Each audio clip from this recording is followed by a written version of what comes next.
Doctor Shafiqur Rahman, যিনি দেশের বৃহত্তম ধর্মভিত্তিক রাজনৈতিক দল বাংলাদেশ জামায়াতে ইসলামীর আমির, দশম শ্রেণীতে পড়াকালীন জাসদ ছাত্রলীগের হাত ধরে রাজনীতিতে প্রবেশ করলেও সময়ের পরিক্রমায় হয়ে উঠেছেন দেশের অন্যতম প্রভাবশালী রাজনীতিক।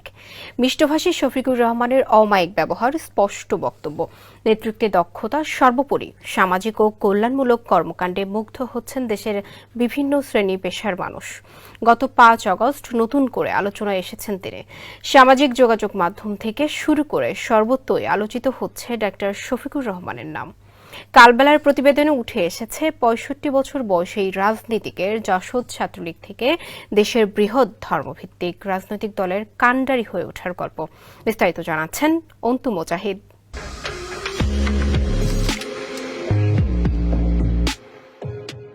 গত ৫ আগস্ট শেখ হাসিনা যেদিন দেশ ছাড়তে বাধ্য হন, সেদিনই আলোচনায় আসেন জামাতে ইসলামীর আমির। সেনাপ্রধান জেনারেল ওয়াকারুজ্জামানও তার নাম উচ্চারণের মধ্য দিয়ে নতুন করে সামনে আসেন ডাক্তার শফিকুর রহমান। অন্তর্বর্তীকালীন সরকার গঠন থেকে শুরু করে মন্দির সহ সংখ্যালঘুদের ঘরবাড়ি পাহারা, সব কাজে সামনের সারিতে দেখা যায় জামাতকে।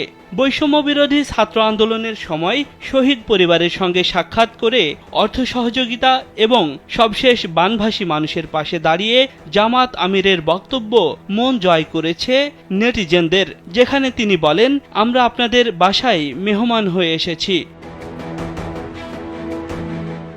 বিশেষ করে গণঅভ্যুত্থানের পরপরই জামাত নেতার ঘোষণা, প্রতিশোধ নয় ক্ষমা। বৈষম্যের বিরুদ্ধে বক্তব্য দিয়ে তিনি বলেন, সংখ্যালঘু ও সংখ্যাগুরু শব্দের কবর রচনা হোক, আমাদের পরিচয় হোক বাংলাদেশী।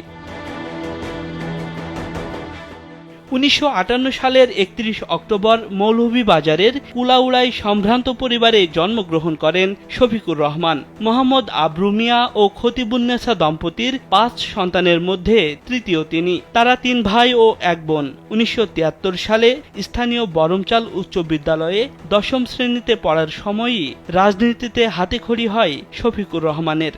ওই বছরই তিনি যোগ দিয়েছিলেন জাসদ ছাত্রলীগে। ১৯৭৪ সালে ওই স্কুল থেকে এসএসসি এবং ১৯৭৬ সালে সিলেট এমসি কলেজ থেকে কৃতিত্বের সঙ্গে এইচএসসি পরীক্ষায় উত্তীর্ণ হন শফিকুর রহমান। সিলেট মেডিকেল কলেজ ভর্তির পর তিনি পরিচিত হন বাংলাদেশ ইসলামী ছাত্র শিবিরের সঙ্গে। ১৯৭৭ সালেই যোগ দেন এই সংগঠনে। পরবর্তীতে সভাপতির দায়িত্ব পালন করেন সিলেট মেডিকেল কলেজ এবং সিলেট শহর শাখায়। ১৯৮৩ সালে এমবিবিএস ডিগ্রি অর্জনের পর চিকিৎসা সেবায় আত্মনিয়োগ করেন ডাক্তার শফিকুর রহমান। পাশাপাশি জামাতের রাজনীতির সঙ্গেও একাত্ম হন তিনি।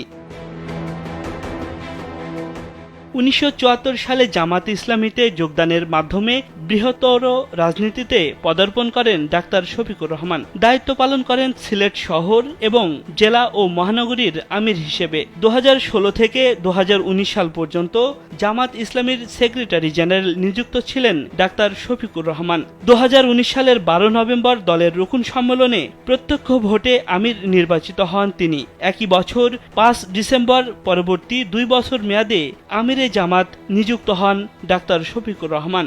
২০২২ সালে ৩১ অক্টোবর দ্বিতীয় মেয়াদেও আমির নির্বাচিত হন তিনি। ১৯৮৫ সালে ডাক্তার আমিনা বেগমের সঙ্গে বিবাহ বন্ধনে আবদ্ধ হন ডাক্তার শফিকুর রহমান। তার স্ত্রী পরবর্তীতে ৮ম জাতীয় সংসদের সদস্য হন। ২ মেয়ে ও ১ ছেলের বাবা ডাক্তার শফিকুর রহমান। ২ মেয়েই জড়িত চিকিৎসা পেশায়, একমাত্র ছেলেও পড়ছেন এমবিবিএস শেষ বর্ষে।